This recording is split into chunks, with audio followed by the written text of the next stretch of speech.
Ça marche. Testez, essayez, vous verrez. Présente-toi. Bonjour, je m'appelle Pierre-Jean Hervé, je suis directeur du développement pour la société Thermador avec la marque Tewa. Je travaille dans la robinetterie sanitaire depuis 10 ans et depuis bien plus longtemps en tant qu'utilisateur. Mitigeur ou mélangeur? Plutôt mitigeur aujourd'hui. Quel est ton rôle? Alors mon rôle, c'est de définir, de sélectionner, de proposer des mitigeurs d'un très bon rapport qualité, prix, design. Et avec la caractéristique qu'aujourd'hui, dans le mot qualité, on englobe l'économie, que ce soit l'économie d'eau ou l'économie d'énergie. Comment économise-t-on de l'eau avec un mitigeur? Le premier niveau, c'est l'utilisateur. En fait, c'est lui qui, à un moment donné, commande le débit d'eau, c'est lui qui commande la température et c'est lui qui commande les phases d'ouverture et de fermeture d'eau, les séquences. Le deuxième niveau, c'est la génération du mitigeur utilisé. Les nouvelles générations sont des circuits hydrauliques qui consomment beaucoup moins d'eau, demandent beaucoup moins d'eau qu'auparavant. Le troisième niveau sont des mitigeurs équipés des cartouches C2 et C3, qui sont des cartouches qui sont à la fois économie d'eau pour le C2 et économie d'eau et économie d'énergie pour le C3. Cartouche C2, la poignée a un point dur à mi-parcours, à mi-débit, c'est-à-dire que quand vous avez un robinet ou un mitigeur qui fait 9 litres minute, ce point dur fait 4 litres 5 minutes.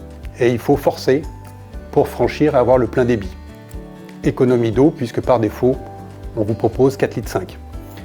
L'économie d'énergie, c'est par défaut la position de la poignée est dans le prolongement du bec, donc par défaut, là aussi, vous demandez et vous avez de l'eau froide.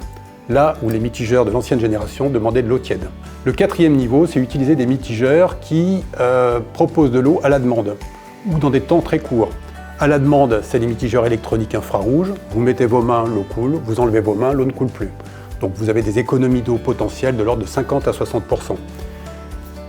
Proposer de l'eau sur des temps très courts, c'est le cas des mitigeurs temporisés qui ont des séquences de marche-arrêt de 15 à 20 secondes. Donc en gros, 3-4 niveaux aujourd'hui pour faire des économies d'eau, voire d'économies d'énergie avec des mitigeurs. Des économies d'eau, mais pas que. Économie d'énergie, c'est important parce que chauffer de l'eau, ça coûte, et gaspiller de l'eau chaude, ça coûte aussi. Donc c'est pour ça que cette fameuse cartouche C3, qui est économie d'eau à la base, propose cette économie d'énergie. Plutôt C2 ou C3? Alors C2 principalement pour les éviers, mitigeurs éviers et mitigeurs lavabo. On a les deux fonctions, économie d'eau et économie d'énergie. Quand vous prenez une douche, vous n'avez pas tellement envie d'avoir de l'eau froide, vous préférez avoir de l'eau tiède ou de l'eau chaude. Donc uniquement C2. Une anecdote? Ça marche. Testez, essayez, vous verrez que par défaut, 4 litres 5 minutes, on se lave très bien les mains au lieu de 9 litres minutes. Et vous verrez que demander de l'eau froide sur vos factures, à la fin, ça a du sens.